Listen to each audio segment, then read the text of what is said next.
Hi everyone, welcome back to my channel. I'm Amirul and today I'm gonna talk to you about one of my favorite fairy tale, which is Cinderella. Before I tell you the story, remember to click the like button and subscribe to my channel. Now let's get right into it. Once upon a time, in a kingdom far away, there lived a young girl named Ella with beautiful blonde hair and lovely blue eyes, happily with her parents in a huge mansion. She was kind, gentle, and a sweet girl who always greeted people with big smile. Never once did she show negativity to anyone, even to her maids, cooks, and the animals at the back of the mansion, with the help of her parents, who loved her and taught her about love and kindness. Whenever Ella became sad, her mother sang her a lullaby to cheer her up. They lived happily with no worries or sorrow, but little did they know that their lovely life was about to take a turn. One day, while having dinner, her mother Layla suddenly fainted. Ella and her father checked on her mother and found her to be unconscious. Her father, Peter, called the doctor for her. When the doctor arrived, he soon found out that Layla had fallen ill with a mysterious illness that had never been discovered before. "How is my wife, doctor?" Peter asked with worry. "I have never seen this kind of illness before. Her body temperature is dangerously high, and there are green spots all over her body," said the doctor. "The only thing that I can do is give her medicines, although I don't think it had any effect on her. I'm sorry, there is nothing else left that I can do," repeated the doctor. Peter thanked the doctor for trying. After the doctor left, Ella and her father checked on Layla to see how she was doing. There she was, lying on top of a massive bed, peacefully but unconscious. They looked at her with sadness and sorrow. Ella asked Peter, "Father, is Mother going to be all right? She hasn't woken up until now." "She will be fine. Let us pray for your mother and get her some rest so she can get well soon. I'm sure she will wake up tomorrow morning," Peter said to his daughter. Unfortunately for them, Layla's fate had been sealed. She had passed away that night, leaving Ella and her father forever. They cried and mourned for her, but nothing could be done. 10 years have passed since the death of Ella's mother. Peter is now married to his new spouse, Lady Tremaine, with her own daughters. There are Drusilla, with black hair styled like a bun, and Anastasia, with curly red hair. They were twins. Ella, now 18, is happy because his father can find a new person to spend the rest of his life with and turn a new chapter. They live as a new happy family with no problems. Ella, Drusilla, and Anastasia always spend their time together playing, singing, and dancing. Never once did they quarrel, and they always supported each other. Lady Germain treated her daughters highly, but Ella noticed that her new stepmother treated her slightly differently than her stepsisters. "Ella, can you help the maids with the chores and the cooks with the food? They are taking too long to clean the place, and I am hungry as a wolf. Don't forget to feed the animals too," asked Lady Tremaine. "Yes, mother," replied Ella. "Drusilla, Anastasia, come. I have new dresses for the both of you to try," Lady Tremaine continued. Ella was shocked. While she was made to help with the housework, cooking, and feeding the animal, her stepsister received gifts without lifting a finger. This has been going on for a while after Lady Tremaine joined the family. No one seems to notice the difference in treatment between her and her stepsister except Ella. She wants to talk to her stepmother about it, but then hesitates. In her mind, she kept convincing herself that Lady Tremaine wanted what best for her. So she stayed silent and did as she was told. She wished to talk to her father about her stepmother's behavior, but couldn't bear to upset him. At night, while the family is having dinner, Peter makes an announcement that stuns Ella the most. "Starting tomorrow, I won't be around. Some work needs to be done across the sea. I will not come home until everything is done, said Peter while eating his meal. Lady Tremaine and her daughters only nodded and continued enjoying their food without acknowledging him. How long will it take for you to finish it all? Asked Ella. Peter told her, I don't know, but I estimate it may take around 6 months, but don't worry. Once I finish all the work, I'll come home with gifts and souvenirs. After hearing what Peter said, Drusilla and Anastasia smiled from ear to ear. Ooh, can I have a new pair of boots? Asked Rosella. Ooh, can I have a new umbrella? Anastasia continued. Peter nodded to their request. Thank you, dear, said Lady Tremaine to Peter. As for Ella, she doesn't want anything from her father except his well-being and his return home safely. The next day, Peter was ready to depart for his work as a seaman. Ella gave her goodbyes and kisses to her father in the front yard, while her stepmother and the twins only smiled and waved to Peter from the house porch. After he left, the smile from Lady Tremaine and her daughters quickly turned upside down and went back inside. For a while, everything was as usual as it was, but soon came a piece of terrible news that shattered Ella's heart. 3 days after Peter went to the sea, a thunderstorm formed during his journey and turned his ship upside down. Unfortunately, he passed away in that accident. After hearing the news, Lady Tremaine quickly fired all the maids and cooks. She said she had to do it to save money because they no longer had a sort of income. Then who will clean the mansion and cook our food? Asked Rosella to her mother. Who will help me with my dress, shoes, and hair? Anastasia continued. When Lady Tremaine heard her daughter's complaint, she quickly turned to Ella. Ella, from now on you will be responsible for the house chores and our breakfast, lunch, tea time, and dinner. After that, I don't want to see a single speck of dust in this house. I want this place to be clean from top to bottom. You two must help me with my daughters with our outfit, hair, and other necessities. As for the animals, it is up to you what do you want to do with them. Do you understand? Ella was astounded by her stepmother's request. Mother, isn't it a bit unfair? How am I? Do not argue, child. I am doing this because I know what is best for you. You will thank me later in your life. Lady Tremaine intervened before Ella could respond. But mother, I... Lady Tremaine stopped Ella. Don't you dare call me that ever again. Starting today, you will address me as Madam, and my daughters, Miss Drusilla and Miss Anastasia. And one more thing. Your room is no longer yours. My daughters have shared their room and kept complaining it was too small for the two of them. One of them will have your room. Then where should I sleep and rest? Asked Ella. That is not my problem. You may sleep in the basement, kitchen, the stables, or the attic. However, you won't be using any of the rooms in this mansion, Lady Tremaine answered without hesitation. Ella's heart sank as her stepmother's cruel words echoed in her mind. Her stepmother is so wicked. She is treating her like a servant and not like a daughter of her own. She knows she is just a stepchild to her mother, but still, it is unbelievable. Her stepsister stayed silent. Ella looked at the twins and thought they would help her change Lady Tremaine's mind, but how far off she was. Rosella and Anastasia smiled and agreed with their mother. Ah, finally, a room of my own, said Drusilla with excitement.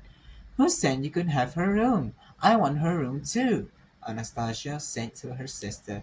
The twins suddenly argued like cats and dogs and went to their room. Ella was too stunned to speak. She never saw them fighting each other before. She always thought her stepsister were nice to each other and well together. Never would she have thought that her stepsister were acting like spoiled children. What are you waiting for, child? Get to work now, said Lady Tremaine as she went to her room. Ella, shocked by her stepfamily's behavior and attitude, started to get to work as she was told sadly. But she tried to stay positive by singing the lullaby that her late mother used to sing for her. Every day she woke up at dawn to start the fire in the kitchen. She's the one who cooks the meals for her stepfamily, cleans the mansion, and feeds the animal. She even helped her stepsister with the outfit, hair, accessories, and shoes. Although she has done everything as she was told, never once did they say thank you to Ella for her hard work. But instead, they treated Ella with meanness and cruelty. They called her names, made a mess when she was still cleaning, and disturbed her slumber in the attic while with loud arguments from downstairs. One day, after cleaning the kitchen, she didn't have the energy to go back to her bed in the attic. So she decided to take a nap in front of a fire stove where she could stay warm. The nap turned into a full deep sleep. When she woke up, it was the next morning. Her face was full of ashes and cinders from the fire stove. She had to prepare breakfast for her stepfamily, but didn't have time to clean herself up. She quickly brought out the food to the dining table, where Lady Tremaine, Drusilla, and Anastasia were sitting on their chairs ready to eat. When Ella was handing out the breakfast, Lady Tremaine questioned Ella about ashes on her face. Child, what did you do to your face? I fell asleep in front of the fire stove. I didn't have time to clean myself up, replied Ella. It suits you. You look even better as a servant. After those words came out of Lady Tremaine's mouth, both of her daughters laughed while Ella stayed shut. Oh my, your face is full of ashes. You should be called Ash Ella, said Drusilla. Anastasia continued. No way, that's way too harsh. She should be called Cinderella. Her face is full of cinders, as if she was playing with the fireplace. Lady Tremaine and her daughters laughed hysterically, but Ella could only leave the table feeling heartbroken. She thought all the time she and her stepsister spent together meant something to them. But it was the opposite. She couldn't believe her stepsister were as cruel as her stepmother. When Ella reached her room in the attic, she cried quietly. She tried to cheer herself up by singing the lullaby, but failed. She kept sobbing in sorrow. She knew her heart couldn't take it anymore. At that moment, she decided to run away from home. She couldn't bear with the torture of her wicked and selfish stepfamily. After her stepfamily finished their meal, she opened the door, stepped out, and started running on the road. She ran as fast as she could without taking a glance back. Her legs began to hurt, but she kept running like there was no tomorrow. Finally, after running for a while, she stopped. As she turned around, her house was out of her sight. Neither did her stepfamily. She is finally free from their torment. But something just clicked inside her mind. Now what? Ella realized she didn't have any idea where she could go, nor does she have any relative that she could ask for help. She was completely alone on the side of the road, with no direction and clueless. After walking for a while, Ella finally dropped to the ground. She was too exhausted and couldn't walk any longer. What should I do? Ella thought to herself. When she was about to give up, a raspy voice echoed in Ella's ear out of the blue. Miss, are you all right? She was spooked and jumped straight back up by the voice. She raised her head and saw an old lady in a black dirty cloak with a wooden staff. She didn't realize she had fallen in front of a tiny old house made of wood. I'm fine, don't worry about me, Ella replied as she wiped the dust off her outfit. Despite Ella trying to look as if everything was normal, the old lady could sense something was wrong. She asked for Ella's name and offered Ella to come to her house, but Ella refused because she didn't want to be a burden to her. But the old lady insisted on Ella and she finally agreed. Inside, the old lady offered Ella to take a seat and a cup of tea to allow her to rest. The old lady asked Ella when she had calmed down. Tell me what happened, my dear. Ella replied to the old lady by telling her about her stepfamily's cruelty in her life. She shed tears as she was telling her story. The old lady sympathized with Ella. She had suffered for far too long. "I have something that might help you with your trouble," said the old lady as she walked to a shelf filled with books and antique items. She took out a small old wooden box. There was nothing inside the box except a butterfly charm. The charm looked like it was made from blue crystal, and it was beautiful. She gave it to Ella and told her to hold it in her arms and ask for help whenever she was in trouble. "I can't accept this. It looks expensive, and I don't have anything to pay you back. The tea is enough to help me calm down," said Ella, but the old lady insisted. Ella didn't have the heart to refuse, so she accepted wholeheartedly. "Ella, dear, you need to go back to your home.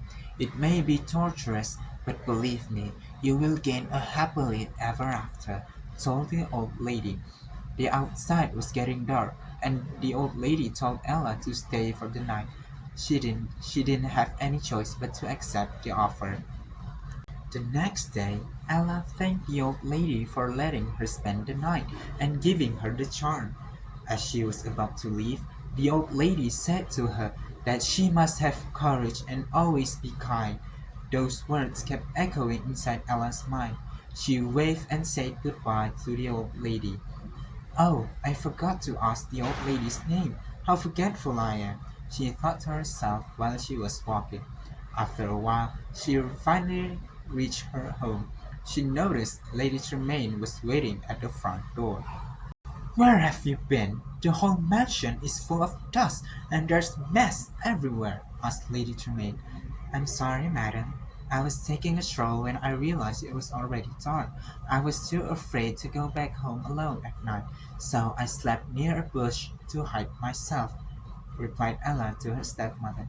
"Get back to work, child. Tomorrow the king and the queen will be having a ball party for Prince Charles at their castle. It is His Highness' 20th birthday, and he is trying to find a maiden willing to become his wife. Every girl in the kingdom is invited to attend the ball. We need new gowns by tonight. All of us must try to impress His Royal Highness, so make it beautiful and gorgeous," said her stepmother to Ella and quickly walked to her room. Ella didn't have a chance to ask her stepmother about the ball, so she swiftly got to work. As soon as she finished doing her housework, she quickly sewed a new green dress for her stepmother and a red and yellow gown for her stepsister. While sewing the gown, she realized she didn't have any dress or gown suitable for the ball, but she remembered a beautiful pink dress that used to be worn by her late mother. She always wore it on any special occasion, but the dress has never seen the light of day since the death of Layla. So Ella decided to wear the pink dress for tomorrow's ball. The long-awaited night has arrived. Every girl and woman was excited to go to the ball in their beautiful colorful gowns and dress. All of them come to the ball with the same intention, to impress Prince Charles and become his bride. Drusilla and Anastasia were overjoyed in their yellow and red gowns as they were waiting for their mother on the front porch. When Lady Tremaine came down from her room with a green dress, a carriage arrived in front of the house to pick them up to His Highness' royal ball. When they were about to ride the carriage, Ella suddenly came down the stairs and to join them. They were surprised by Ella in her dress. "What are you wearing?" Lady Tremaine asked Ella. "It is my dress for the night. It belonged to my mother. Isn't it pretty? I'm planning to go to the ball with it," Ella replied. "Who said you can go to the ball? I didn't even permit you to go," Lady Tremaine continued. Ella was confused by her stepmother's statement. She thought all the maidens in the kingdom were welcome to the ball, but her stepmother's words completely stunned Ella. "You're nothing but a servant to this house. You are not suitable to go." As soon as Lady Tremaine said that, her daughters jumped in, but instead of helping Ella, they tore and damaged her dress to prevent her from going to the ball. Ella's heart sank as her late mother's dress was torn to pieces. "You shall not go to the ball," shouted Lady Tremaine to Ella. "How could you be so cruel?" asked Ella with her eyes filled with tears. She ran to the back of the mansion to grieve while her step-family rode the carriage and went to the royal party. She couldn't believe they would do such a thing and cried out loud. Then she remembered the butterfly charm that the old lady had given. Ella took it out, held it in her arm, and asked for help. "Oh, anyone, please help me. I couldn't bear it any longer," she prayed. Suddenly, a familiar voice could be heard. Ella turned around and was surprised to see the old lady again. She was so happy she could see her again. The old lady asked Ella what just happened, and she told her everything. "What should I do, ma'am? I am always kind, but I have no courage at all." "My dear, you have suffered long enough. It is time to change your fate," said the old lady. The old lady waved her staff into the air, and it suddenly changed into a wand. Then her old cloak transformed into a beautiful white dress, and her appearance changed into a young woman. Ella was astounded. Ella asked who she was. "Greetings, Ella. I am your fairy godmother. You may call me Iris. I have made a promise to your late mother that I will take care of you," replied Iris. "Your mother once helped me from my trouble, so now I'm returning her a favor by taking care of you from far away," she continued. "Then, now what, Iris?" Ella asked. Iris smiled and waved her wand into the air. Ella's dress suddenly changed into a bright blue gown, and her shoes turned into slippers made out of glass. Then a carriage that looked like a pumpkin with four horses appeared out of nowhere, ready to take Ella to the royal ball. "Now you can finally go to the ball. I even put a spell on you so your stepfamily couldn't recognize you. Don't forget to have fun," said Iris to Ella.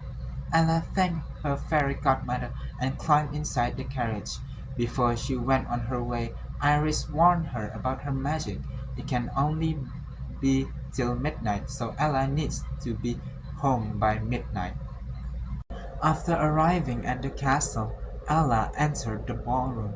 There she met with Prince Charles. The prince and Ella's eyes met, and they knew they were destined to be with each other. It was love at first sight. The prince asked Ella for a dance, and she gladly accepted it. They danced happily without caring about their surroundings. After dancing, they spent their time together to get to know each other. Then Ella turned her head to see a clock tower near her.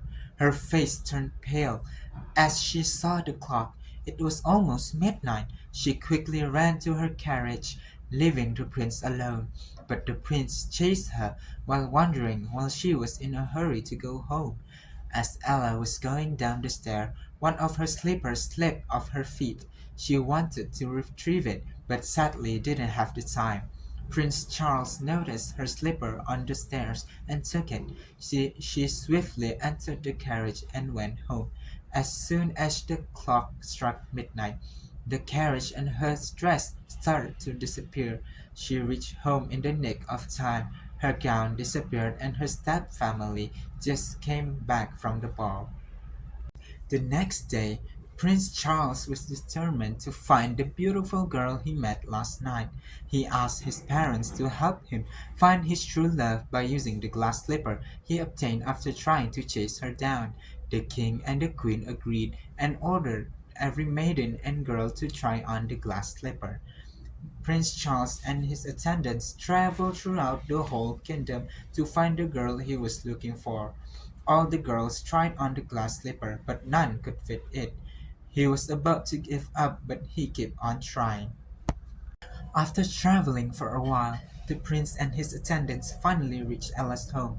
Drusilla and Anastasia were excited to try on the glass slipper while Ella watched from another room. When the twins tried on the glass slippers, none of them would fit. Then it was Ella's turn to try it on. When Ella put it on, it fits perfectly. The whole step family was flabbergasted. and couldn't believe their eyes. The girl that they treated badly appeared to be the prince's destined one. They were speechless. Ella glanced at their face and knew they had made a great mistake, but instead of punishing them, she forgave them and treats them with kindness. Now, Ella and his Prince Charming are happily married. The prince asked Ella about her slippers being made out of glass. "It's a gift from a friend of mine," replied Ella as she stared into the air, knowing her fairy godmother was looking after her. Both of them laughed, knowing that they had obtained their happily ever after. So, what could we get from this story? The moral we could get from this story is we need to be courage and brave, be kind, and be forgiving. With these three, you may gain your happily ever after. That is all from me. I hope all of you enjoyed my video today. Remember to subscribe and like this channel. See you later. Bye.